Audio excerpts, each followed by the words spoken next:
आइए एक छोटा सा प्रसंग आप लोगों के बीच में, और हमार भी रहा शिव पुराण से रही, शिव पुराण से रही बड़ी अद्भुत कहानी आप लोगों के मिली।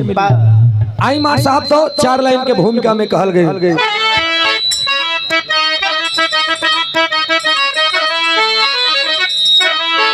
भक्त भगवान का नाम भोरे भजे, भाव भक्ति करग रग भरी, सत्यम शिवम सुंदर में आस्था, शांत स्वर है सुधार स्वरी, अमित आस्था अलौकिक छटा, अरे अमर कीर्ति है हरि से हरि।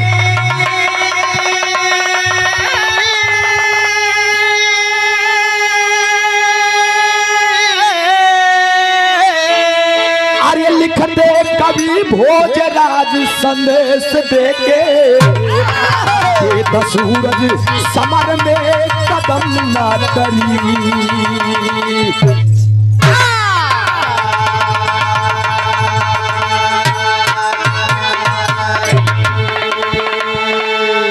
गौर करेंगे बाबूजी, देवताओं का मेला लगा हुआ है, जहाँ पर भगवान शिव शंकर जी, ब्रह्मा जी, विष्णु जी, आदि शक्ति, कन्या सुनैना मैना, तमाम देवी देवताओं का मेला लगा हुआ है।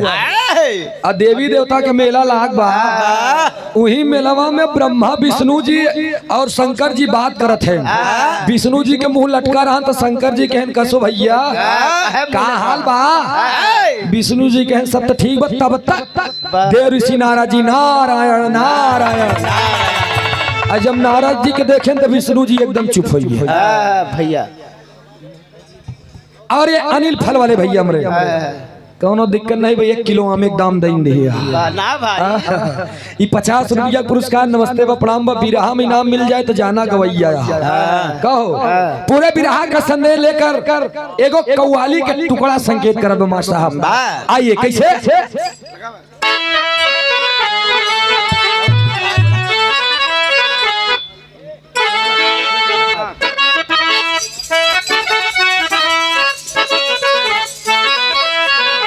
यह गीत के लाइन बा, ये गीत मरहूम हैदर अली जुगनू जी गाया करते थे दोस्त। कैसे गावे?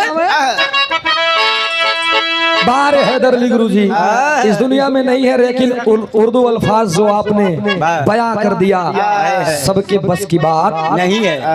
गीत गाया उन्होंने कव्वाली की लाइन में, अरे दिखा दे या इलाही ओ, अरे दिखा दे या इलाही वो मदीना कैसी बस्ती है।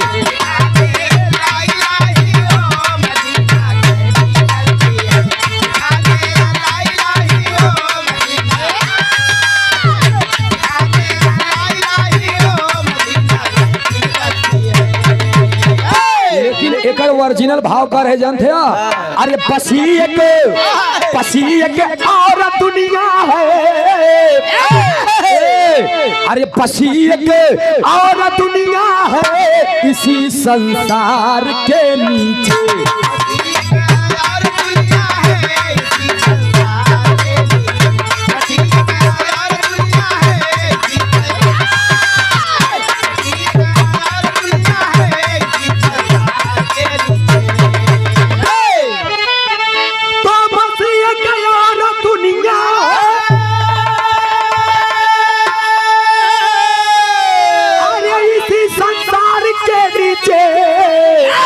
अरे पड़ गया कान्हा का झूला कदम के तार के नीचे।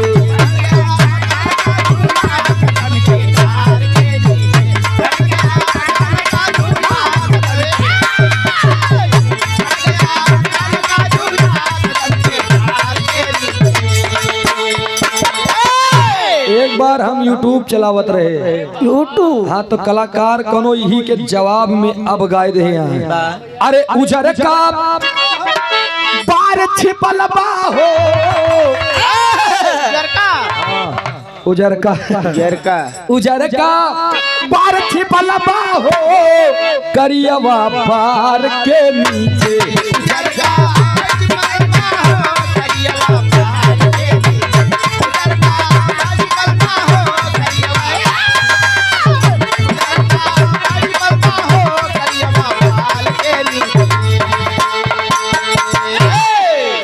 लेकिन का करबा बेनी भैया ई बात के बात या बिरहा पे हमारे तनियावा कहे की है कि चल दे तो 10-5 मिनट हमार हसाइन में चला जाए। इधर देवताओं का मेला लगा है। मामा आइए मामा हमार कब गए न हुई है। अब मामा के हमारे था बड़े साथ है कि मामा हमारे देता हूँ। एक मामा वह बैठा है देखला किनारे, अब आया नहीं नारायणदास पूर्वज चला आइया। हाँ कुल्लू मामा दिलेर है पागल का किसकी मजाल जो छेड़ दे दिलेर को। अरे किसकी मजाल जो छेड़ दे दिलेर को। गर्दिश में आकर घेर लेते हैं कुत्ते भी शेर को। 500 रुपया का पुरस्कार देखा था, अकेले ही थामे आए हम करूची के। तब इस सुंदर पंखड़ियों से गुथा हुआ पुष्पों का हार एक जोरदार ताली बजाए कि आप लोग सम्मान कह दिया। अच्छा चौरब कहे ले जाबे। अरे सारे तो फिर बजौबिया कहाँ तुम। 51 रुपया का पुरस्कार वार्ड नंबर 9 से दुर्जनपुर। भाई तो हमार चौहद्दी है। हाँ हुआ हमार भाई जाती रही। हाँ ये लोग खेत बोए रहे हम लोग चराई देते रहे। एक दिन 10 के 10 भैंस बांध दे, 2 दिन अकेले दुहे, तीसरे दिन से भाई साहब हम खोला बंद कर दिया। हाँ दुर्जनपुर वाले बहुत खतरनाक हैं। खैर हमार मामा ना नाटे हमरे घरे वाले जाए तो देबे न करे। हम गए हमके देखा ना गलती तोरे भैने से होगी। अब भैंस ना खोला कहन हाँ तोहार बात यह है तो बेटवा हम छोड़ देते हैं। छोड़ दे तब से हम भैंसी के पूछ पकड़ रहा लागे। 51 रुपया का पुरस्कार बहुत बहुत नमस्ते बा प्रणाम बा। अहिरव के बड़ी समस्या बेनी भैया मनई जौन बात लिख दे हैं कि बतावा लिखने वाले ने लिखा है कि 70 बाभन 30 फकीर सबसे बढ़िया ये कही। लिखने वाले ने ये भी लिख दिया है कि यही डपोर भुजाओ माठा। लेकिन यह तो जान नहीं पाया। आज हम तो का साफ बतावत है। आही डपोर भुजावई माठा का मतलब का जाना था। बतावा एक गांव में एक घर रहन भुजवा के। अब भुजवा जवन कंटासी मेहरारू पाए रही पाए रहनु। अच्छा एक बात जान ले इतिहास गवाह का ध्यान दे तू इतिहास गवाह जवन निक लड़का रहा थे उनका चढ़ाई खैचन मेहरारू मिले थे। हाँ जवन तनिक टेढ़ बाकुला है उनका क्या रजाए है क्या हसीन लड़की मिल जाती है। तो का चढ़ाई खैचन में अरब सरब वो बहन पलटीन जावे क्या माल है। लेकिन है भैया वो भुजैनिया जवन रहे एकदम सुंदर रहे। ओकरे घरे वाले तारीफ करे कि रे बाप सुग्गा के टोट जैसे होठ एकदम लाल टमाटर जैसे गाल। जितनी सुंदर भुजैनिया रहे उतना ही सुंदर होकर भट्टी रहे। हाँ हो जब दनवा हाँ मतलब जब मैं दनवा भूजा। अच्छा इतने ना एकरे बादो खूब बढ़िया लोग तारीफ करे कि रे बाप उठलाली तैसे लगावे जैसे अपने कछारे पका हिरमाना हो। अरे जिया राजा इस साला जब बोलेगा जहर बोलेगा। तो ई अच्छा माई के का नहीं दे बतावा। अरे यार तू जोन बोले हम बोली न पाओ। ए भैया अगर ये माई के अपने पाए जा दे चच्चा। ए भैया तनी बिरहा पे ध्यान दिया आप लोग। अच्छा कहानियां बताई दिए जो कहे अही डपोर भुजावई माठा। पूरे गांव के लोग हैरान हो गए। भुजैनिया देखे बरे भुजैनिया हिया तक के घूंघट काढ़ा है। अब ये धीरे जब मखंचू हीरे के काने में बात गए मखंचू कहन ओका क्यों देखे न आई बे कहन पूरा गांव लग गए आज तक क्यों देखे न पाए। मखंचू कहन अच्छा रोक दिमाग लगाए देखा हीरे तो अब हाँ दिमाग लगाए कहना लेहन कहना माठा भर लेहन। अब माठा भर के चल रहे हुआ कहन कसरे दुल्हनिया कहन का कहले मोर माठा भूज दे। तो दुल्हनिया उस ऐसे देखे जब अहिर माठा भुजावे बरे कहन त ऐसे के देखैला जब ऐसे देखे त अहिर देख गए कहना रे देख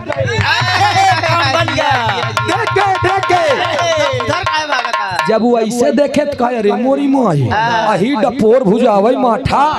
वो तो भले कह दी नहीं डपोर भुजावे माठा लेकिन अही जौन काम करे बरेगा रहन ओका तो काम होएगा तो दिमाग दारू होत निकरे चक्कर में न पड़ छत्र। अच्छा लिखाई वाले तो लिख दे बेनी भैया अहिर मिटाई तब करे जब सब जात मर जाए। छत्री के 6 बुद्धि ब्राह्मण के 12 हीरे के 1 बुद्धि पटक के मारा। यार ये हमारा ही चेला चापड़ है। जय भारत। क्या बात है। खैर छोड़ा बिरहा में आप लोग ध्यान दिया। नजम के भाव में बतावल गेल कैसे बात साहब, भाव में भाव में भाव में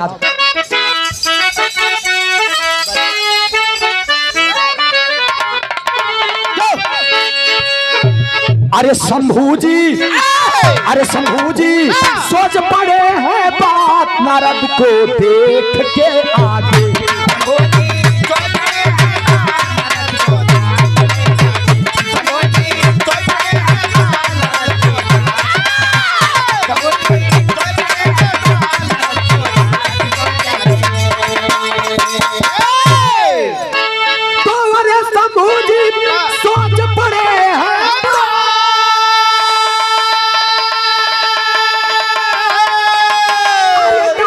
को देख कर आगे।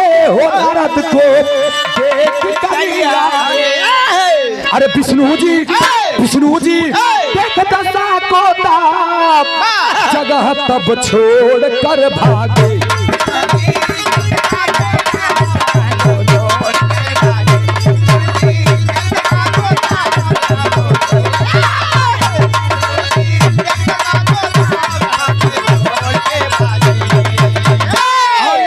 यादव जी हमारे हृदय के बड़े अजीज हैं आप। ये अजीज उर्दू अल्फाज हैं, बड़े प्यारे हैं आप। आपके तरफ से 101 रुपया का पुरस्कार, ये पुरस्कार नहीं आपका सम्मान है। आशीर्वाद दे हम बच्चे कला में कामयाब रहे, जहाँ रहे खुश रहे, आबाद रहे। ए भैया तमाम देवताओं का मेला लगा हुआ है। अब मेला लगा वो ही समझ रहे हैं। जब नारद जी आए गए तो विष्णु जी चुप हो गए, और जब विष्णु जी चुप हो गए तो शंकर जी कहन काहे चुप हो गए यार। तब विष्णु जी बतावा थे नजम के भाव में क्या बताए।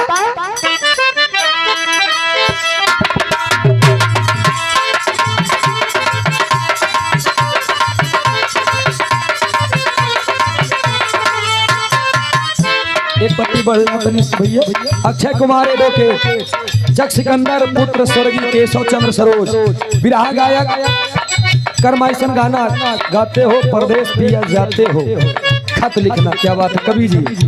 ये 101 रुपया का पुरस्कार बहुत बहुत नमन बपड़ाम, बड़े अच्छे लेखक हैं आप जैसे राइटर को मेरा बहुत बहुत सलाम, आशीर्वाद की आकांक्षा एवं प्रतीक्षा बक्का है।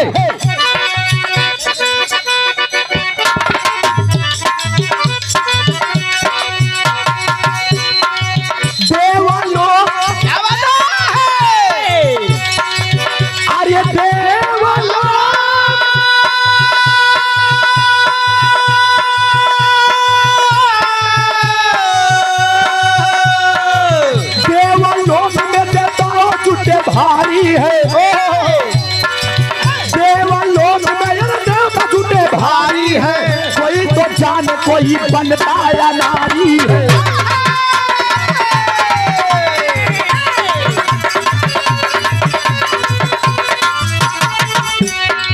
सबकी नजर जो दर्श बहकाते हैं, सबकी नजर जो दर्श बहकाते हैं, पल भर में देव ऋषि नारद आते हैं।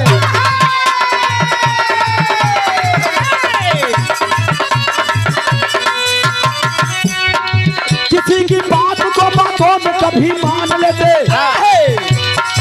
किसी की बात को बातों में कभी मान लेते, बना जो काम रहे उसको भी बिगाड़ देते।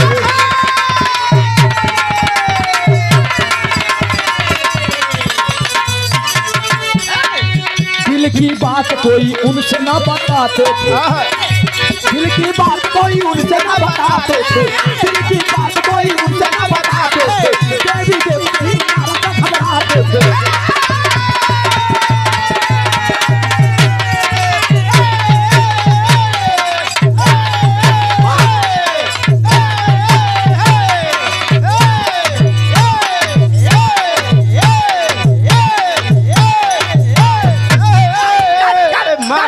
मार भोसड़ी वाले को मारा बहन सुधर जेबे ती हमहिन के काहे तानत बेर जब। अच्छा इनका लोग के काहे निकाल दई। हां करे मौसी के पीछे जा। आदरणीय यस के फ्लोर साउंड सिस्टम वाले भैया जी के यहाँ शादी विवाह पार्टी के शुभ अवसर पर साउंड फ्लोर डीजे का ऑर्डर लिया जाता है। इनका ससुर के जितना छूट दे ये सब डराएंगे बोली बतावा। ये कहा था इनका सारंग के कक्का दादा नहीं छोड़ा था, ये कलयुग के ऐसा वीर सपूत कक्का दादा नहीं छोड़ तो मौसी का छोड़े। ये सुनील कुमार गुप्ता, पता बरुद्दीनपुर, हनुमानगंज, प्रयागराज। 500 रुपए में अच्छा 50 रुपया पुरस्कार भैया के नमस्ते बा प्रणाम बा आशीर्वाद की चाबा 100 से सभी सकल पंच के नमन बा। और ये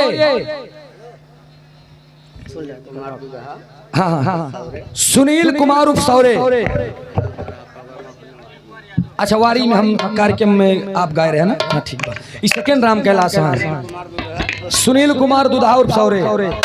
हाँ ठीक है। 100 रुपया पुरस्कार सुंदर पंखुड़ियों से गुथा हुआ पुष्पों का हार। बहुत बहुत नमन है प्रणाम है आशीर्वाद है। हम बच्चे कला में कामयाब रहे। कहानी तनी ध्यान दिया अब है कि अच्छा प्रधान पद के प्रत्याशी भी हैं। ठीक बमाई भगवती करे विजय के तिलक लगे बन जा प्रधान हरबे न करे भाई।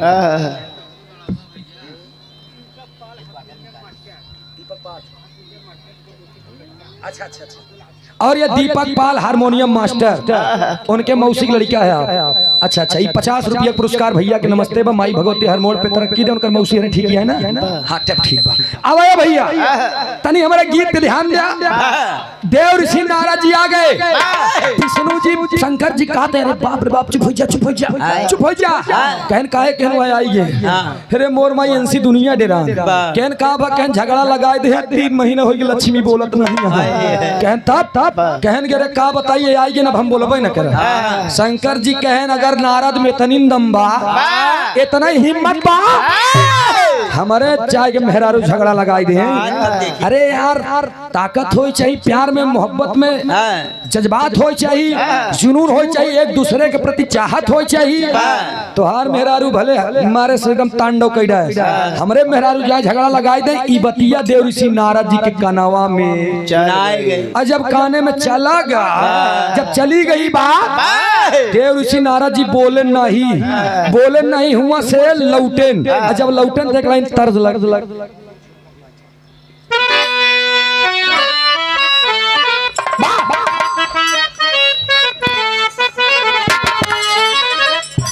यह गीत के लाइन बा।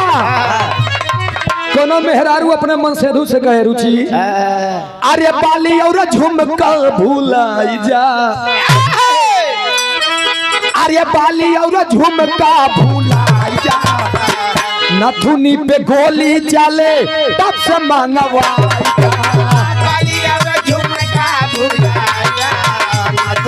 गोली चले तब से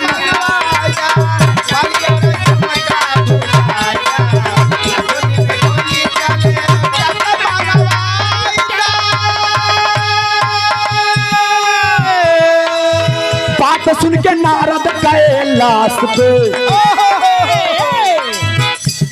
देव ऋषि नारद जी सुन रहे बात कह रे बाप शंकर जी घमंड बा कि हमारे मेहरारू से झगड़ा क्यों न लगाई पाई। चल रहे तुरंत जब चल रहे तो हो का बा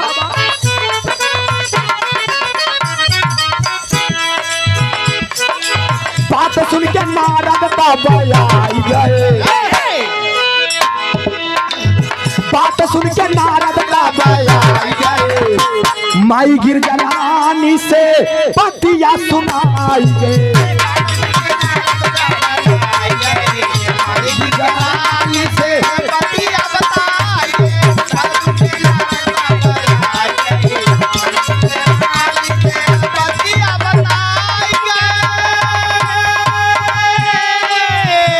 नारद जी और माई पार्वती के लगे पहुंचे।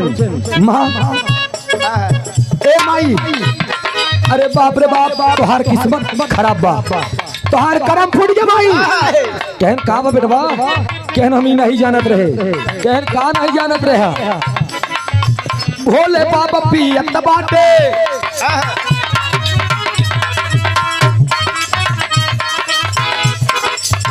सुना भोले बाबा कारत बाटे नासा पताई देखा लगे घूमे कई लुगाई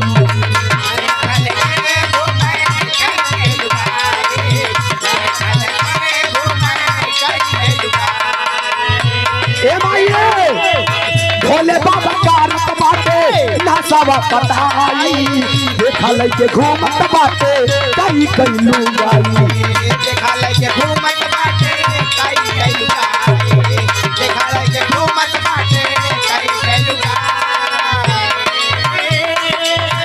मानवा में अपने भारा माई गए मानवा में अपने भारा माई गए गौरा रानी के आके बातिया बताई गए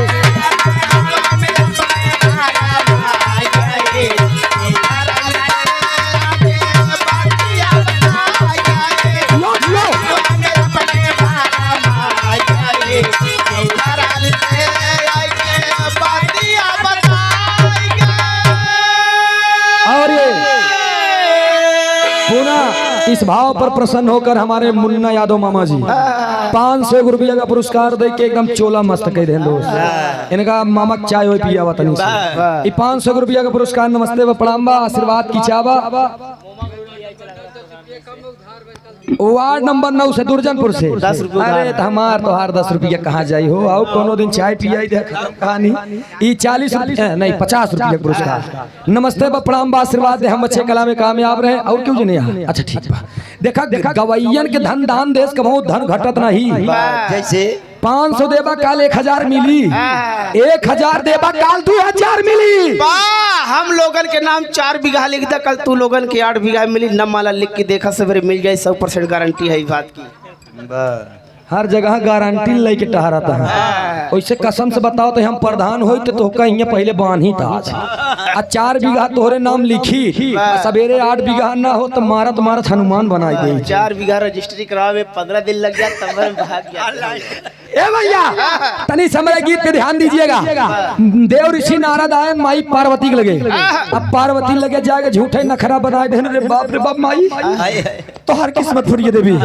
माई कहीं का बा कहन भगवान भोलेनाथ के हम अपने आँखी देखा माई तोहरे सिवाय न जाने कितनी मेहरारू है उनकी अरे मोरी माई मेहरारूवन के अगर मेहरारू वाली बात बताई दे तो इनके ऊपर लागी नीचे बुताई तो नीचे लागी अब ये लगिन पर आई एकदम आगे ज्वाला आँखी से अरे भोले ऐसे आए मेहरारूवन लकड़ी को सवत नहीं बर्दाश्त करती एकदम छटपटाए लगी कहाँ आए हो कि माई हम नहीं जानी लेकिन इतना जानी थी हमरा सुगर सलोनी महतारी किस्मत फूटी अब देखा नारद जी जब इतना कहे इतने तो माई एकदम मिजाज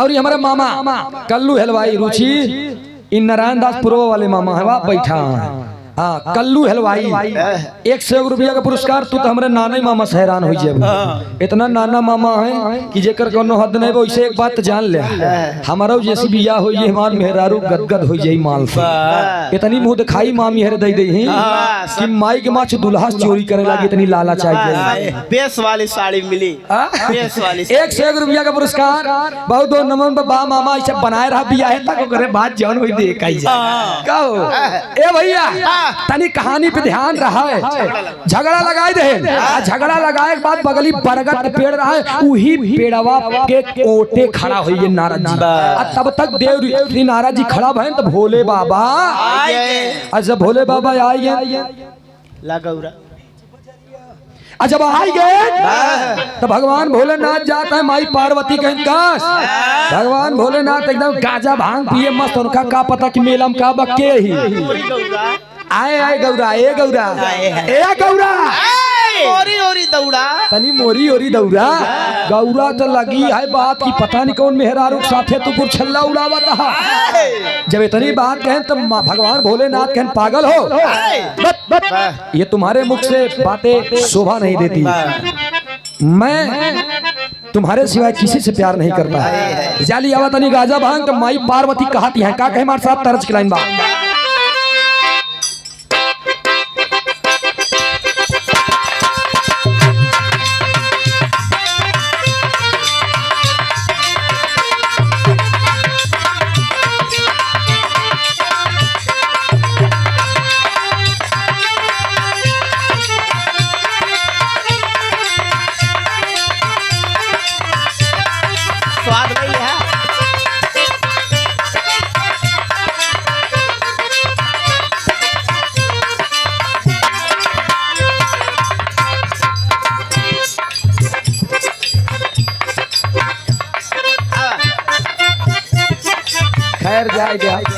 यह गीत के लाइन देखा रुचि तर्ज सब बदलते बाया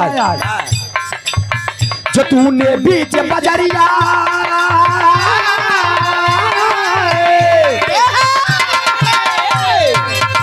जो तूने बीच बजरिया मेरी भैया पकड़ी सैया बारे लाई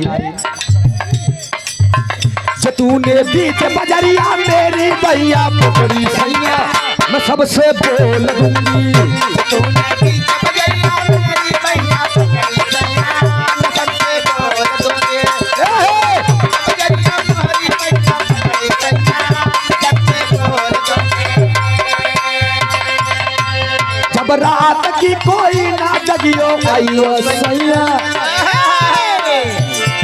जब रात की कोई ना जगियो आइयो सैया मैं खिड़की खोल दूंगी जब रात में कोई ना जागे आइयो सैया मैं खिड़की खोल दूंगी रात में कोई ना जागे आइयो सैया मैं खिड़की खोल दूंगी लेकिन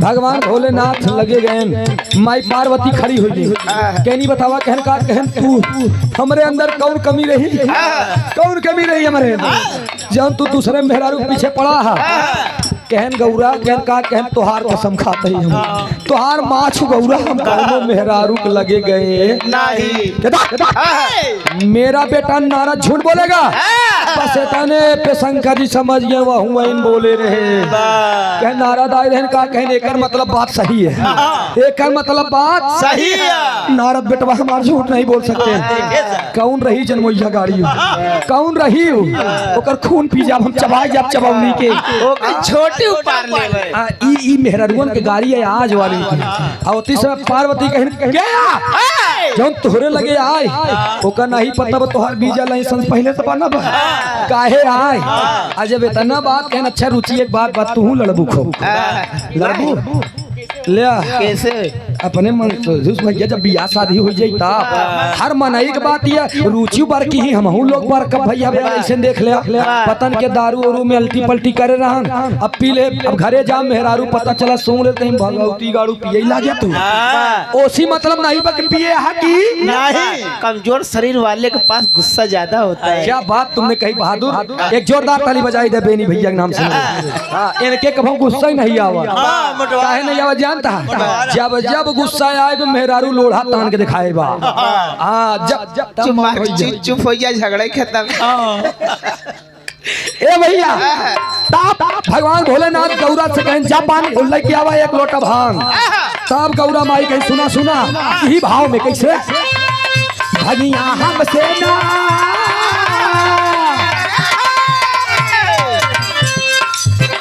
भगिया हमसे ना पिसाई ये गणेश के पापा अब हम रहा भी हम जाते ही गणेश के लिए कोरा भगिया हमसे न पिसाई ये गणेश के पापा हम नहीं हर जात बानी भैया हमसे ना पिसाई रे काले बाबा हम नहीं हर जात बानी भैया हमसे ना पिसाई रे काले बाबा हम नहीं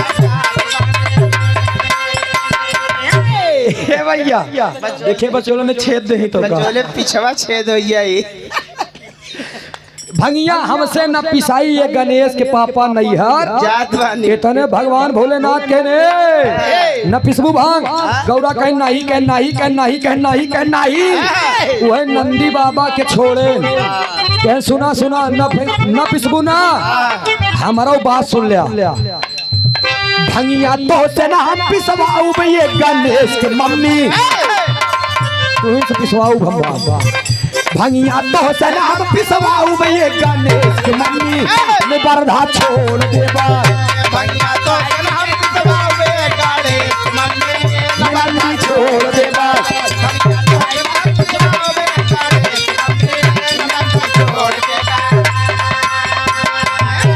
भगवान भोलेनाथ मनावत है माई पार्वती के कदाप न मानब हमका पहले बतावा।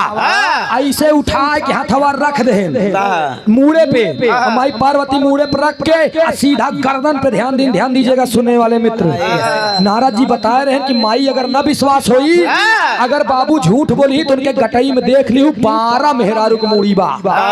अब ध्यान दीजिएगा, इसे बहुत गवैया छोड़ दें अगर कि वो मूड़ी केकर रही तो कलाकार फंस सकत है। लेकिन ध्यान दीजिएगा, सो हमारे मरहूम हैदर अली गुरु जी बतावत रहे कि जब पढ़बे तब जानबे।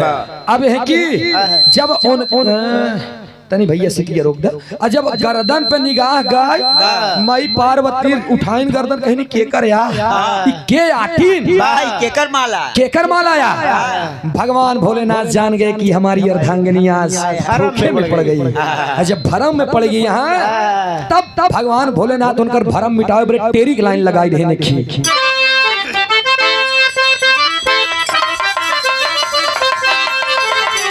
अरे भरमावा जिन मतिया गौरा, अरे भरमावा जिन मतिया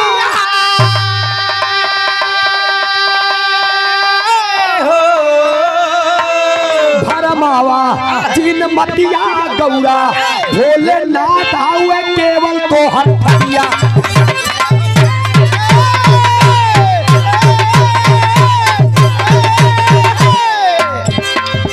भरमावा जी ने मतिया गौरा, भोलेनाथ हुए केवल तोहर फतिया। भरमावा जी ने मतिया गौरा, काहे मति बौरान बा गौरा, तू एक पूछे चाहतिया के हाँ हमका बतावा क्या तब भाई हम तोहका गाजा भांग लई आई के पकड़ करके गले से लगा करके कहन कि मेरी प्यारी तुम जानना चाहती हो, तुम मेरी बात सुनो। ये तुम्हारा एक बात ध्यान दे, शिव पुराण पढ़ने वाले दोस्त, शिव पुराण में माई पार्वती के 13 अवतार मिला बा। 13वां अवतार में पति के रूप में भगवान शिव शंकर जी को पाई है। कहन पार्वती 12 रूप है तोहार, 12 जन्म है तोहार। कहन मतलब कहन हर जन्म में तू हमार मेहरारू बनत रहू, लेकिन हमका छोड़ के चली जात रहू। तो उसी इतना प्यार करत रहे तुहार मुड़िया मरे के बाद हम काट के ओका माला बना के अपने गटई में आज तक माई पार्वती की आंखी से आंसू बहिए कि अरे बाप रे। अब नारद जी देखा था है पूरा नारद जी देखा था, अरे बाप रे झगड़ा लगाए तो सब नाश हुई। लेकिन माई पार्वती रोवे लागिन कि हमार पति इतना प्यार करत है। अरे बाप रे बाप, गले से लग के चिपकाए ली, जब चिपकाए ली तो भगवान भोलेनाथ से हाँ छोड़ता ही नहीं।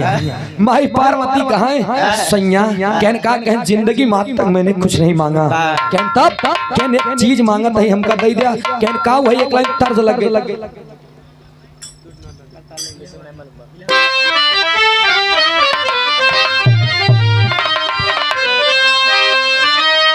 है गीत लाइन बा आए हाय बाबू राम आधार जी झूसी नरेश गाँव है। उहाई गाँव कई गो दिनिया, अरे उहाई गाँव कई गो दिनिया, माराए में आई हो दादा, माराए में तारा बत बोलो वाली ना हो। उहाई गाँव कई गो दिनिया,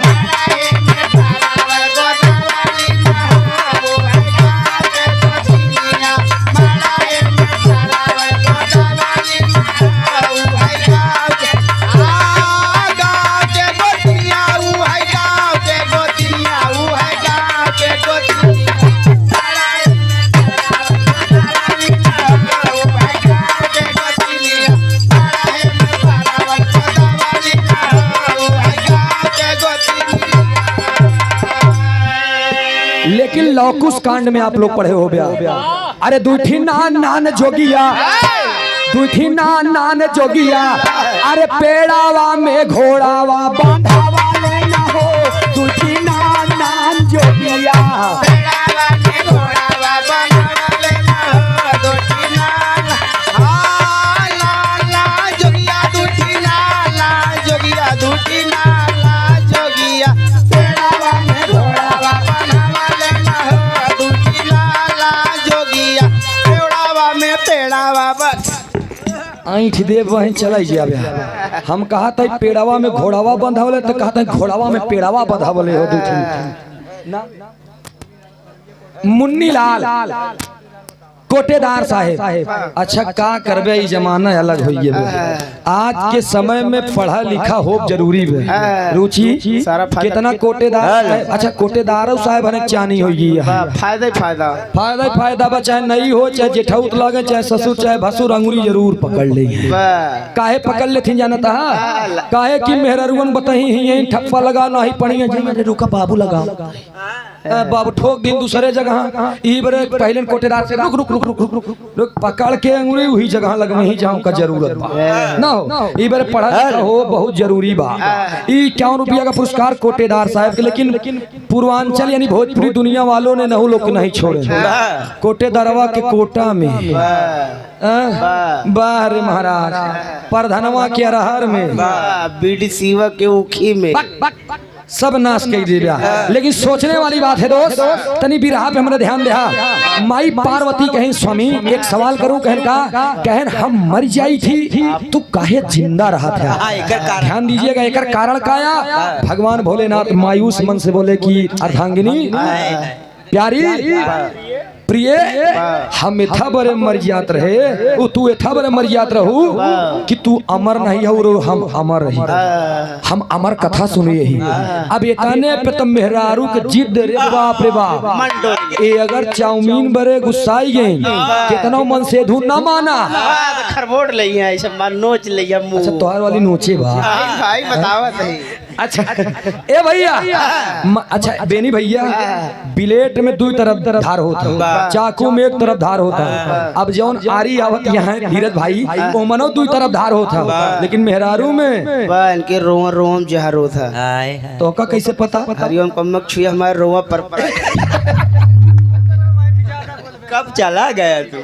एक दाई गए राम बहादुर ठेकेदार 50 रुपया पुरस्कार ही बहुत बहुत नमस्ते बा प्रणाम बा आशीर्वाद दे। हम बच्चे कला में कामयाब रहे, जा रहे खुश रहे आबाद रहे। ए भैया माई पार्वती जी बताएं कहन की स्वामी एक बिनती बा, जिंदगी में आज तक मैंने कुछ नहीं मांगा, एक चीज मांगी हमका दे दे ब्या। भगवान भोलेनाथ कहन बिल्कुल दे दे, कहन तिरवाचा बांधा देव देव देव। भगवान भोलेनाथ कहन हाँ देव हाँ देव हाँ देव। तब माई पार्वती खुशी हुई क्यों वरदान मांग ली ने, क्या मांगत यहाँ? अरे अमर कह दिया, अरे अमर कह दिया हमारो सजना हो, जियम साथे हम जाना मावा।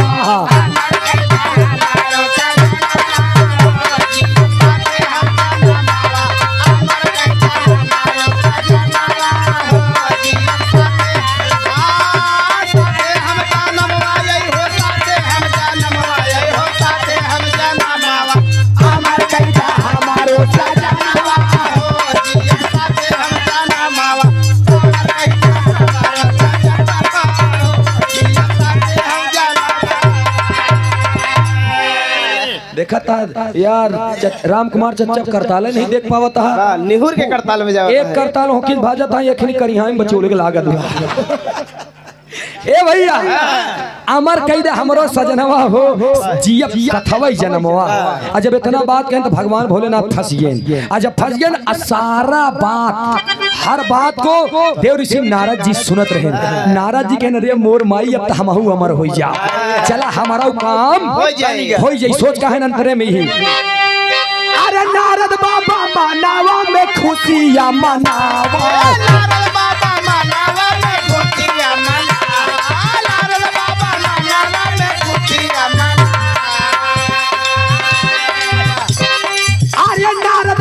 खुशियां में अरे मन हर सावन लइके भोलेनाथ गौरा पारावत पे आवा।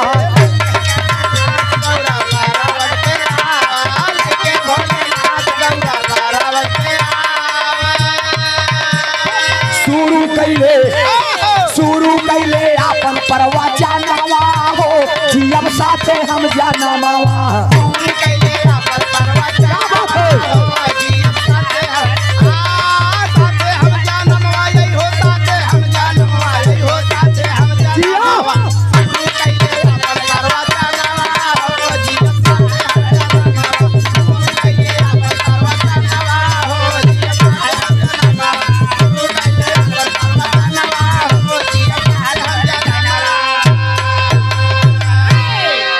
भैया भगवान भोलेनाथ माई पार्वती के हाथ पकड़न कहना ऐसी बात है नारी, चलो प्रिय लई गए ऊंचे शिखर पे, लई जाए के हुआ एकदम साफ स्थान देखे कि हियां कोनो मनईत नहीं बा, वहीं लई जाए बैठाई देन और भगवान भोलेनाथ एकदम ज्वालामुखी फैला दिए, एकदम गरम कर दिए, आग बरसा दिए, नान नान चीटी नान नान किरवा फटिंगवा जितना रहे सब भागे लागे, गर्मी बर्दाश्त नहीं होता, सब भागे लगे। उ गर्मी कौआ चिड़ई नारद जी भी छटपटाता है, अरे मोर माई चला जात के सुन पाई, लेकिन बर्दाश्त नहीं कर सके और देव ऋषि नारद जी भी वहां से चल दे, सब जने चला गए, वही बगली पेड़े के लगे चला गए, वही पेड़वा के अंदर खोड़हर रहा, वही खोड़हरे में की सुग्गा रहा, सुग्गवा अंदर चला गया, जब वो अंदर चला गया तो कि माई पार्वती के बैठा के अपन प्रवचन चालू कर दे, पेड़वा के लगे ऊंचे शिखर पे, जब प्रवचन चालू कर दे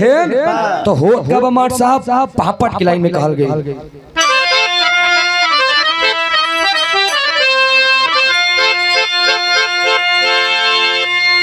अरे बाप रे बाप, अरे लइके गौरा भोला शिखर सिधारी नारी गौरा हो, अरे लइके भोला अपने शिखर सिधारी नारी गौरा हो, पार पे पाई के फसाई महतारी नारी गौरा हो,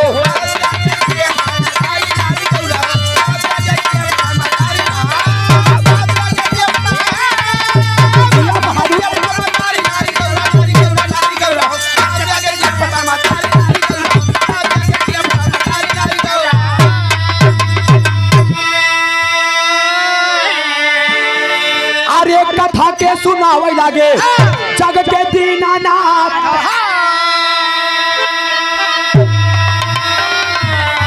अरे अधूरे न पे सोई गईली गौरा भाई के माथे,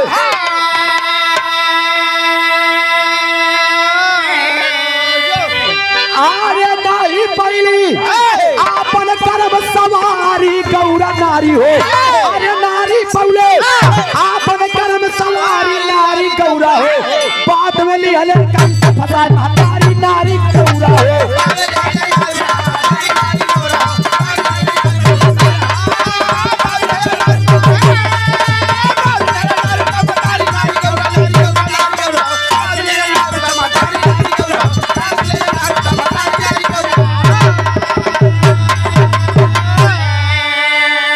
भगवान भोलेनाथ अमर कथा सुनाने लगे। अब माई पार्वती हूँ करते करते आधा सुनीन आधा के बाद सोई गई। जब सोई गई तो सारा कथा खोड़रे से सुग्गा सुनत रहा। जब 2-3 बार नहीं बोली तब सुग्गा सोचे कि अगर हम न बोला हुंकारी न भरत ये हमार कथा सुनई ही सुग्गा हूँ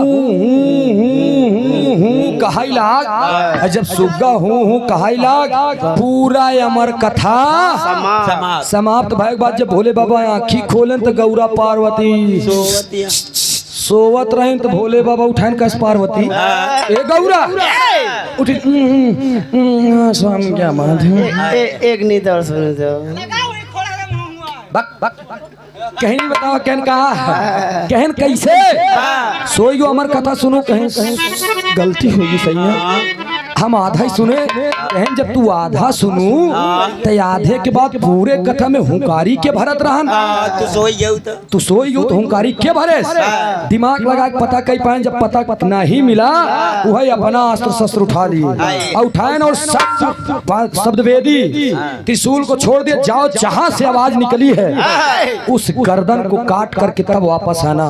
जब त्रिशूल छोड़ रहे त्रिशूल नाचत नाचत हुई पेड़े के खोड़ने लगे जाए धक्का मारा ये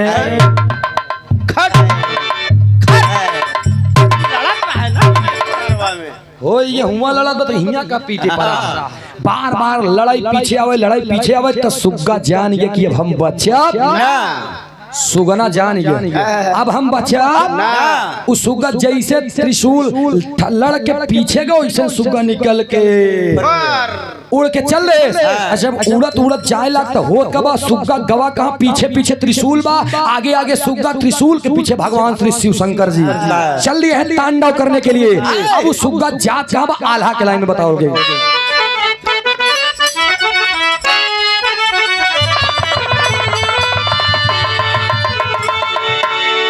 गीत के लाइन भाई है आल्हा में बताओ के मार साहब।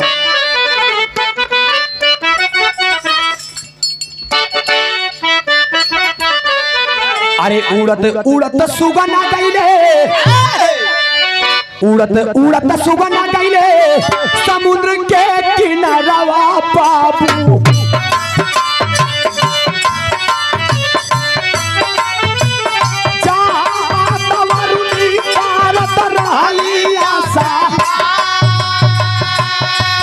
वरुणी कौन थी?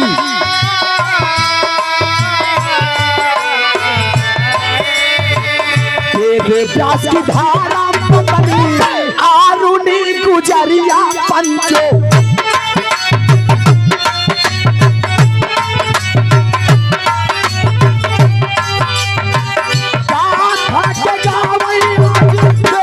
और पूरा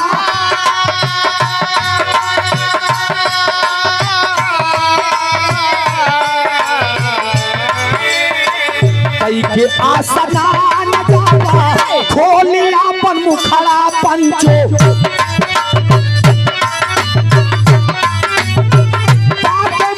सुगना गावा अंदर ओलिया।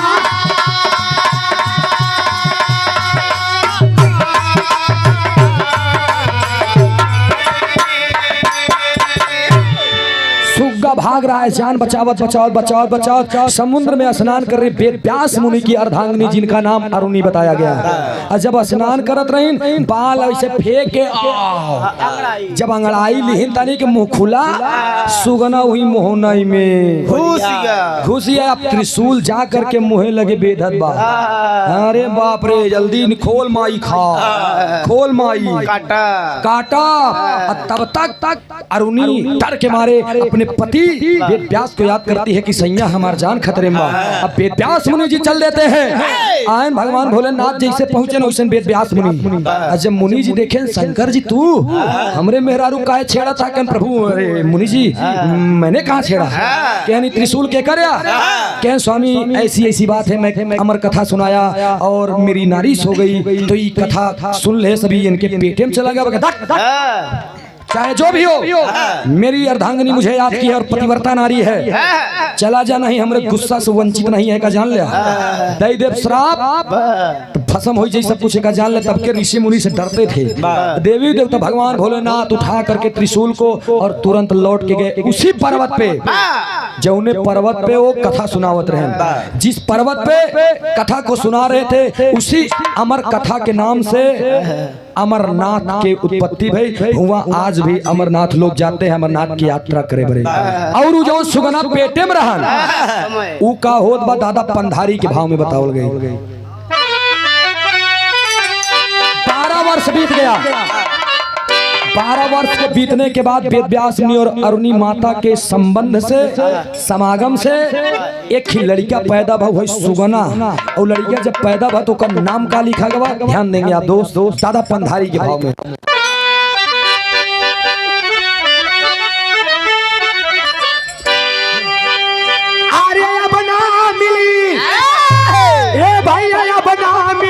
पंचवा बना मिली देसी घी कैसो हारी बना मिली।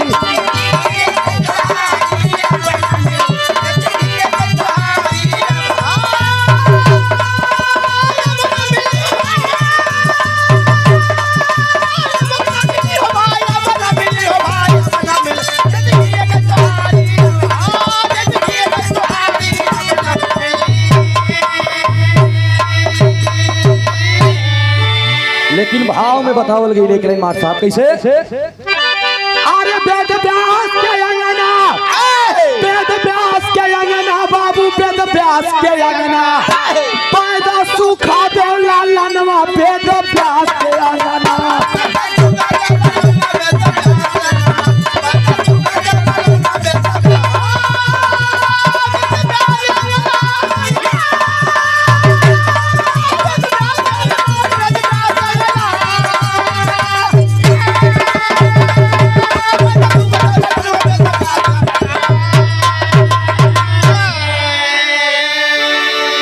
सुग्गा से और उन्हीं के पेटे से पैदा हुआ 12 साल के बाद एक लड़का जेकर नाम सुखदेव मुनि पड़ा। ये हमारा इतिहास, हमारा वेद, हमारा पुराण बताता है। हम लोग प्रयागराज के हैं। संगम में चला जब हर पावा में कोनो न कोनो पावा में सुखदेव मुनि के तस्वीर छपा हुई, देखे वाले देख लिया। किताब जी का पढ़ाई खोई किताब पढ़ लिया। ये हमारे विवाह का लास्ट सारांश रहा। सुखदेव मुनि जब पैदा हो गए तो सोहर होता हमारे भैया के बिने भैया के सोहर हम गाय देते ही में कहानी खत्म। हाँ, ये हमारे अनिल भैया 1 किलो आम के दाम, क्या बात है, पुनः हो गए लमसम 4-5 किलो के आम, टेंशन के बाद खाप चपा। हाँ भैया के हमारा नमस्ते प्रणाम आशीर्वाद खिंचावे। एक लाइन कहल गई,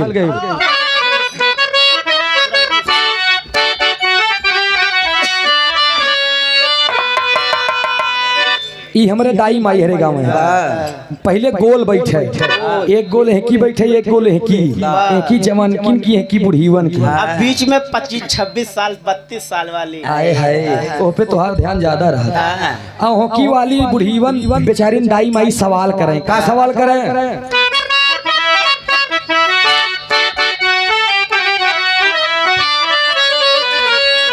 अरे कौने घरे जाना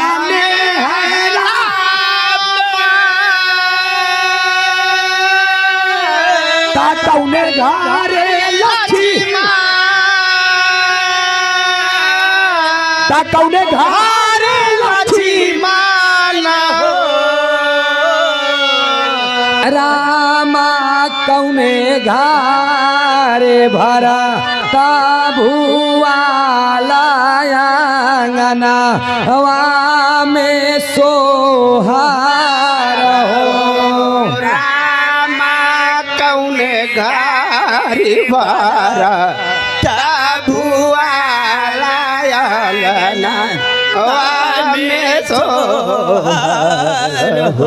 बस माई बस एक आकी तोहार दांत भाड़ ऊपर ये जिन गावा नहीं जीव आगे कागे रह जाए तोरे दौरा पड़ जाए। हाँ 2 दिन से पड़ता भैया अंतिम चरण।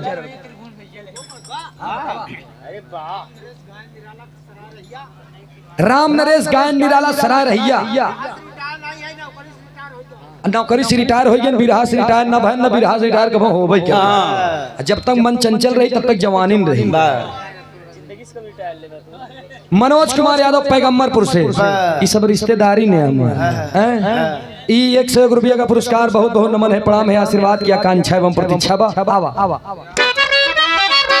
एक मिनट, राम बहादुर शटरिंग के ठेकेदार, सुनील और सुधीर, बलराम शटरिंग के ठेकेदार, बस 51-5 नाम, चलो 10-10 रुपये पर। हाँ 50 रुपया पुरस्कार, खैर 5 जने मिला है, कोनो बार ने बड़ा बहादुर है। 51 रुपया पुरस्कार भैया के नमस्ते में प्रणाम। भाई एक बांस टूट जाए बस, जहाँ पंच वहीं परमेश्वर। हमारे गीत के तो समापन, लेकिन ये ईश्वरीय ले लेने भैया, हमारे बिने भैया कहीं हम कहे तब कहे।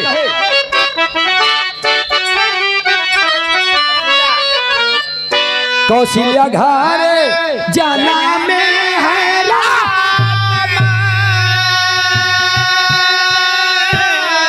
सुमित्रा घरे लक्ष्मी, सुमित्रा घरे लक्ष्मी रामा कैकेयी घरे भरा भुआला आंगना में सोहार हो।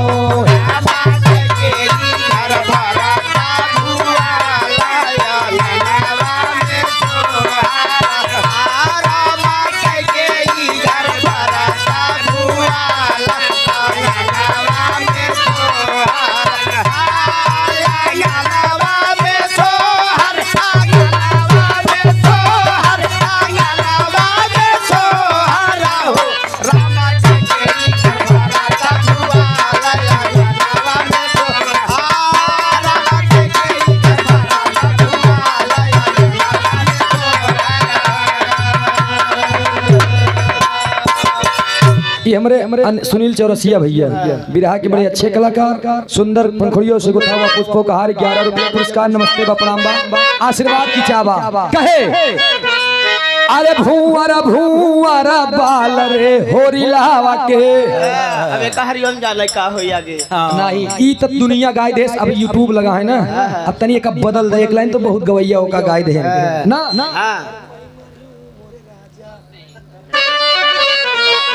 रुचि ई सब याद अच्छा रिकॉर्डिंग करबो का अरे बाप रे ई देखा एक दुनिया गाय दे भुवर भुवर रे बाल होरी लवा के हाय हाय हाय के मैं रे किसी हो की से की करे हाय कैसे भाई करे कैसे करे आए हाय अरे रुचि खमे की वीडियो देखत रहे रुचि जानता है से कहे आए हाय मान लीजिए ये छक्का लोग के बात अगर इनकार दे तो छक्का लोग कैसे उठा के दिखावे ले भाई अब तू ही जाना तो है मेरा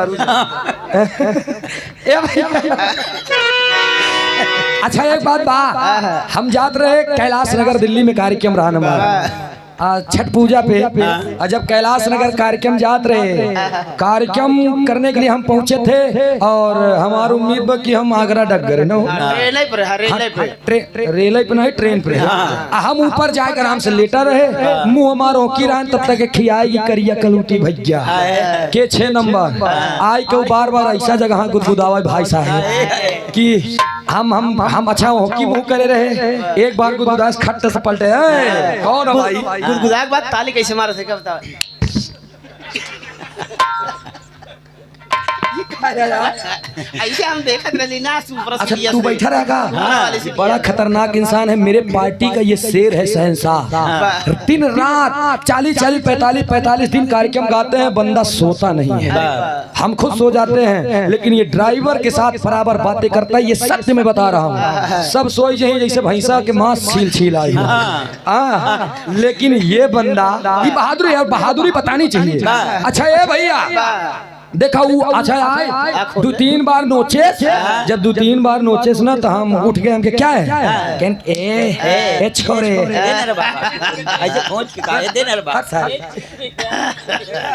अच्छा वो कैसे है छोरे तो बड़ा गोरा लवंडा है रे अच्छा हम कहे मैं कहाँ लवंडा हूँ तो कैसे देना रे बाबा अच्छा हम निकारे जेब से तो गिने लगे 9 रुपया निकला छुट्टा काहे कि हम 56 धरे रे रुचि और जब 9 रुपया निकला हमके ले का चुप गए इतने में चलने वाला नहीं है अरे वाह जब ताना कहे हमारो लग गई गुस्सा हम उतरे हमके मेरे पास इतना है इसके ज्यादा है नहीं आए तू ना हो तो ले नहीं हम जाए अरे वो हमार बाहर पकड़ कर तेरी कसम भी ना लिए जाऊंगी नहीं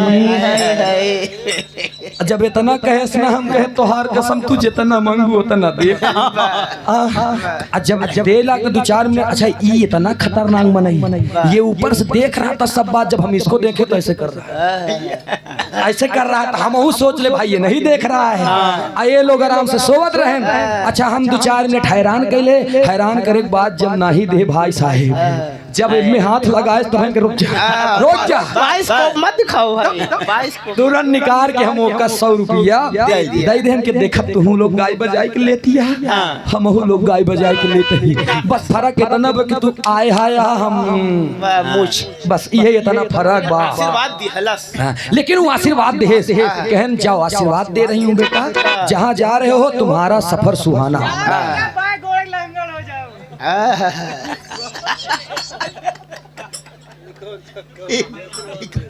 ये छक्का होता ससुर ने तेने का तो मार देते गोली को नंबर कहा बस जाओ बेटा बाय गोण के लंगड़ हो जाओ जा विश्वकर्मा आवा भाई यही से देखा ई लाइन पुरान में ढेर पुरान में यूज पुरान में क्यों गाँव में नहीं करा हम गावा थे कैसे मार साहब हाय हाय हाय हाय एक पति बढ़ तो अरे मैं मारी हूँ मोरे राजा अरे मैं मारी हूँ मोरे राजा दर्द के मारे मैं मारी हूँ मोरे राजा दर्द के मारे मैं मारी हूँ मोरे राजा दर्द के मारे के जाई हटिया के जाई बाजरिया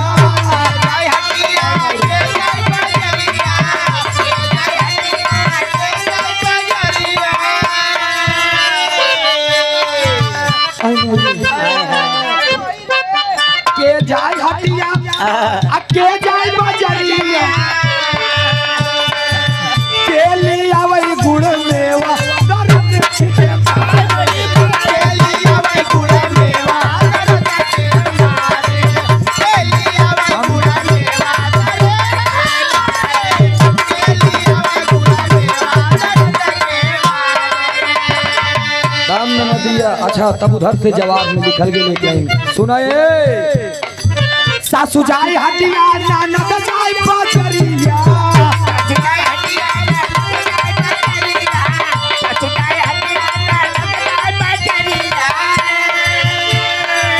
सासू जाए हटिया ननद जाए बजरिया मोरे दुल्हा हाय हाय आय मोरी मार मोरे को बोलिया में गुड़ मेवा दर्द के मारे दुल्हा लिया वे गुड़ मेवा दर्द के मारे दुल्हा लिया वे गुड़ मेवा दर्द के मारे अरे मुआली ए माई मुआली अरे मुआली ए माई मुआली अरे मुआली ए माई मुआली करी हैया के दर्द से मुआली कारी हैया के दर्द से मुआली कारी हैया के दर्द से मुआली मोरे अगवा पीलाई मोरे पिछवा मोरे अगवा पिया बारे सोहा मोरे अगवा पिया तोरे पछा मार देबे सुधर जाबे बहन एक डिब्बा दुई डिब्बा डिब्बा डिब्बा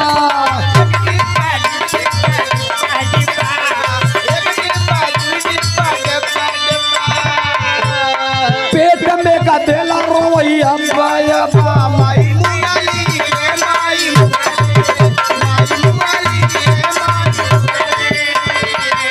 बस करा जाए दे समय समाप्त बा। अरे बा रुचि अब आप लोग रुचि यादव जी से गीत का आनंद ले। हमारे तरफ से गीत का समापन है। बहुत बहुत शुक्रिया, बहुत बहुत धन्यवाद। छाप छाप दे दिया रहा यार कछु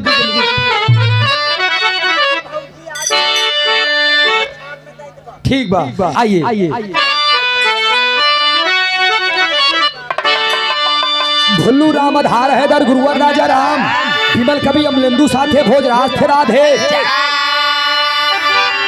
अरे भरमावा जिन मतिया गौरा अरे भरमावा जिन मतिया गौरा भोज राज लिखते सूरज बादे की दिया भरमावा जिन मतिया गौरा।